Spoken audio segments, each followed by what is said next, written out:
Ya Nabi salam alaika, Ya Rasul salam alaika, Ya Habib salam alaika, salawatullah alaika.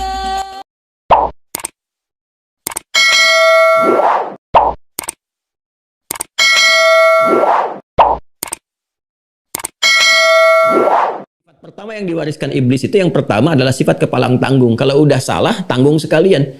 Ya, kalau sudah basah, ya sudah mandi di kali sekalian. Yang terlanjur basah, ya sudah mandi di kali. Ada yang di kali, ada yang di kolam renang, ada yang di kamar mandi, ada yang macam-macam. Pokoknya gimana caranya basah semua.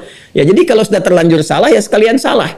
Nah, ini diwariskan. Hati-hati ya Pak ya, Ibu. Kalau kita mendapati realitas itu di lapangan, misalnya ada anak berbuat salah, jangan dibiarkan dia larut dalam kesalahan, karena itu memberi peluang iblis masuk ke dalamnya. Ya, sama persis nih teman-teman yang bertugas ya untuk membina warga binaan dan sebagainya. Ini mesti dipahamkan. Ya, karena kalau masuk ini yang seperti ini, itu bisa lebih jahat lagi. Ya sudahlah, saya udah dicap ahli narkoba di masyarakat, udah kelola aja narkoba sekalian di lapas, itu bahaya. Udah saya udah dianggap penjamret, jamret sekalian. Dan itu jadi doktrin nanti, jadi doktrin. Nah, itu hal pertama yang diwariskan oleh iblis. Mesti paham ini. Jadi kalau ada orang berbuat salah, maka sikap moral Nabi yang pertama adalah memberikan kelembutan dan menyadarkan. Ya, memberikan gambaran fitrah manusia, potensi-potensi salah. Lalu mengajak kembali untuk berubah jadi lebih baik. Itu sesuatu yang indah gitu. Ya. Kemudian yang kedua apa? Yang kedua, nah ini yang mau saya ceritakan, yang ingin saya gambarkan. Allah kan mengancam. Kan? Allah mengancam. Kalau kamu lakukan itu, tempat kembalimu ini neraka. Nerakanya yang paling membakar, yang paling tinggi. Nah, kesombongan tuh nggak bisa menatap itu. Ya, ini yang bahaya ini, yang terwariskan sikap sombong. Makanya nanti Allah haramkan kesombongan itu ya, untuk melekat pada diri manusia. Jangan dipakai tuh. Ya nggak boleh ada orang sombong. Sampai ada hadis kunci kan, keagungan itu jubahku kata Allah. Maka siapa yang mencoba mengambil bagian dari itu, memakaikannya pada dirinya, diharamkan surga untuknya. Ancamannya tinggi. Kenapa? Karena bahayanya itu bisa menghambat hidayah, menghambat kemuliaan kebaikan. Makanya orang sombong itu harus diturunkan dulu. Kalau tetap dalam kesombongan nggak bisa dinasehatin.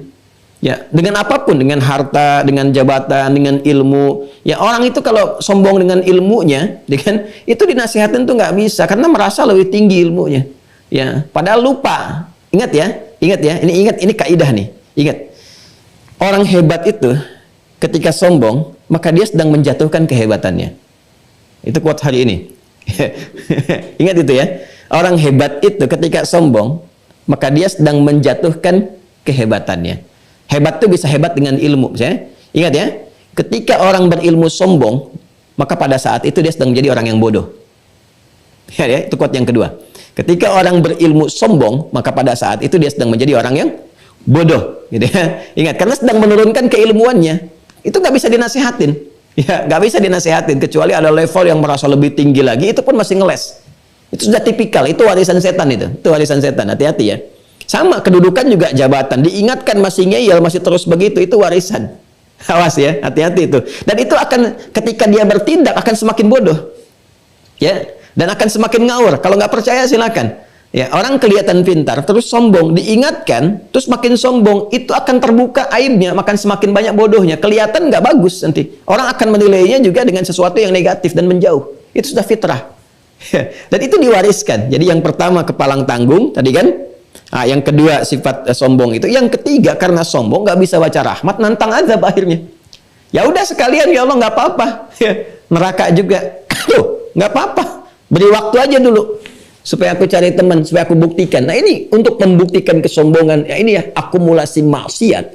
Sehingga terakumulasi, nggak ada kepekaan lagi akhirnya. Ya, kepekaan untuk menghadirkan kekhawatiran, ketakutan, mendapatkan ancaman itu gugur. Kenapa? Karena ada akumulasi kesombongan di dalamnya, kesombongan yang akut gitu. Sehingga magnitude pembakaran neraka itu ya dengan segala sifatnya. Kan di neraka itu sifat azab berkumpul semua. Likuifasi yang menelan semua orang dengan pembakaran lebih tinggi. Ya ada gempa yang ketika naik gini turun lagi. Itu semua hal musibah yang teralami disampaikan di dunia itu muncul semua di situ. Ya, jadi ini digambar itu nggak ada kepekaan lagi. Anzirni ya ila yaumi yub'atsun. Ya Allah, ya udah Kalau emang neraka, ya neraka. Gitu kan? Tapi aku akan buktikan. Beri aku waktu untuk membuktikan kesombongan lagi. Nah, jadi sifat yang ketiga yang dia wariskan, dia menantang.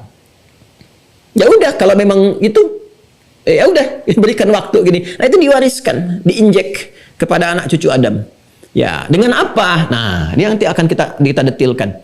Ya, nanti diberikan sifat-sifat dengan perbuatan tertentu yang kalau kita nggak waspada, perbuatan itu ternyata itu trap, perangkat-perangkat yang setan siapkan untuk mewariskan sifat ketiga yang melekat kepadanya.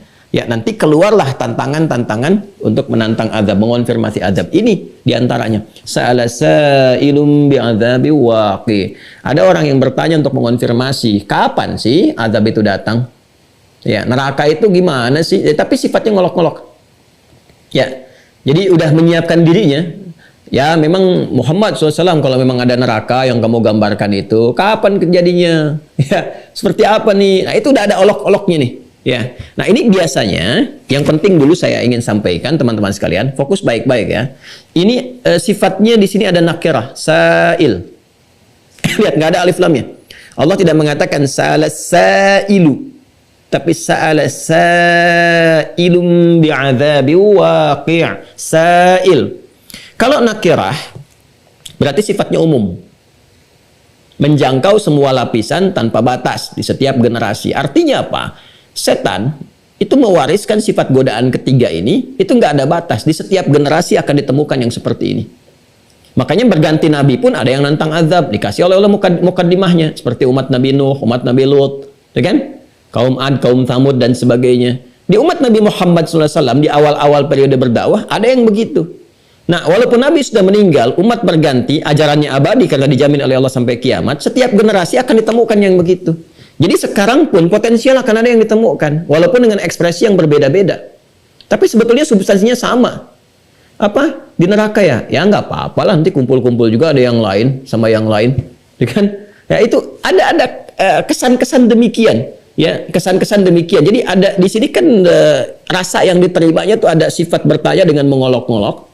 Ya, ada sifat bertanya dengan mempermainkan. Ya, ada istihza di situ dan ada juga kesan untuk meringankan, seakan-akan yang seperti itu ringan. Ya, seakan-akan ringan. Bahkan nanti di lisan-lisan genealogi Yahudi itu ada yang terwariskan sampai mengatakan nggak apa-apa lah masuk neraka paling sebentar. Itu ada yang seperti itu. Kami kan kekasih Allah, disenangi Allah. Jadi ada yang saking rasial tingginya sampai mengatakan kita itu umat terbaik. Paling kalau salah dihukum neraka cuma sebentar. Dan itu diviralkan oleh Allah langsung supaya dihindari. Ada di Quran surah kedua Al-Baqarah di ayat ke-80. Ya, kalau Anda baca Quran surah kedua Al-Baqarah ayat 80. Wa qalu lan tamassana an-naru illa ayyaban ma'dudah. Ya. Dan mereka berkata ketika diingatkan itu mereka komen langsung. Ya nggak apa-apa. Kami kan umat terbaik, kekasih Allah, ras yang paling tinggi, yang paling unggul. Kalaupun salah masuk neraka, paling cuma sebentar, berapa hari aja, kan? Makanya nanti dijawab di ayat itu disampaikan, emang udah terkonfirmasi dari Allahnya begitu. Ya, itu confirm nggak? Satu nggak? Bahasa kita kan sekarang. Ya, bahasa kita kan sekarang begitu kan? Ya, qul attakhadhtum indallahi ahda, falan yukhlifallahu ahda. Emang kamu udah bikin perjanjian sama Allah? Terkonfirmasi. Karena sifat Allah itu nggak mungkin mengingkari janji. Ya, kalau manusia mungkin, kau yang berjanji, kau yang mengingkari, kau yang memulai, kau yang mengakhiri, itu kan? Allah tidak, berjanji pasti tepat. Ya, karena itu di ayat lain diancam lagi sama Allah. Nih seharinya bisa 1000 tahun. Kalau kamu ngeyel bisa 50.000 tahun. Makanya yang di As-Sajadah itu nanti 1000 tahun, di Al-Ma'arij 50.000 tahun. Tuh, bagi penantang yang seperti ini tuh dikasih gambaran tuh 50.000 tahun tuh. Kayak naiknya malaikat yang membawa laporan disampaikan kepada Allah itu bagian dengan kecepatan cahaya tertentu saking jauhnya. Jadi kan gambaran metafornya itu betapa tinggi ya dan dahsyat keadaan di akhirat itu. Jadi kalau di As-Sajadah nanti kita akan detil kalau ngaji tafsir. Di As-Sajadah kenapa satu hari sama dengan 1000 tahun? Tapi ketika di sini 50.000 tahun di Al-Ma'arij itu. Nanti ada hikmahnya tersendiri. Maka diancam oleh Allah tuh. Ya, makanya ketika ancaman itu mulai muncul, mereka mulai ragu. Ya, di Ali Imran ayat 24 tuh mulai ragu. Jadi ini menarik nih. Kalau di Al-Baqarah itu pakai tak kecil, wa qalu lan tamassana an-naru illa ayyaman ma'dudah. Taknya kecil. Ketika pindah ke Ali Imran ayat 24, Quran surah 3 ayat 24, lihat ya. Paling kanan, agak ke atas sedikit. Ya, dzalika bi annahum qalu lan tamassana an-naru illa ayyaman ma'dudat. Taknya maftuhah, terbuka. Nggak percaya silakan cek mushaf. Yang Al-Baqarah taknya tak marbutah. Yang di Ali Imran taknya maftuhah, terbuka. Ada alifnya. Ya kan? Wa gharrahum fi dinihim ma kanu yaftarun. Mereka mulai ragu tuh, mulai tertipu dengan keadaan dan mulai ragu. Ya. Nah, dengan apa yang mereka nyatakan sendiri. Jadi bingung ketika ditanya, emang berapa hari kamu maunya? Kalau sehari 1000 tahun. Mulai mikir lagi tuh, pindah redaksinya. Wah, itu kalau ngaji tafsir dengan pengetahuan bahasa yang dalam, itu rasanya tuh sensasinya beda gitu. Ya, teman-teman. Nah, ini saya mau katakan begini. Jadi saya mau katakan, warisan yang disampaikan setan yang ketiga itu, karena dia sudah menyatakan sendiri, komit bahwa dia menerima masuk neraka, artinya dia memang persiapkan diri, ya kan? Dan sikap ekspresi dia itu sudah menantang azab dengan minta tangguh, ya, pengen buktikan kesombongan, itu sudah menantang sifatnya. Akhirnya apa yang terjadi? Allah siapkan yang paling dahsyat nerakanya, yang membakar dia sama sekali sampai kerasa rasanya. Ya, itu yang disebut dengan sa'ir itu. Ya, jadi Allah tuh ingin menghancurkannya rasa itu sampai kerasanya. Cara berpikirnya, rasanya, kesombongannya itu didalamkan dalam rasa kesombongan itu, dihancurkan semua. Ya, itu diwariskan. Pewaris ini melahirkan sikap-sikap yang nggak jauh berbeda. Ya, apa diantaranya? Ini nanya sambil ngolok-ngolok, sambil nantang. Setiap masa punya eranya, mungkin beda-beda. Ya, orang-orang Yahudi dulu mengatakan, paling berapa hari begini. Orang sekarang mungkin akan berbeda. Oh, di neraka ya? Nggak apa-apalah gitu kan. Mungkin ada AC-nya, mungkin begini. Bisa ketemu dengan teman yang lain juga. Nanti kita kumpul-kumpul ya, bisa terjadi begitu.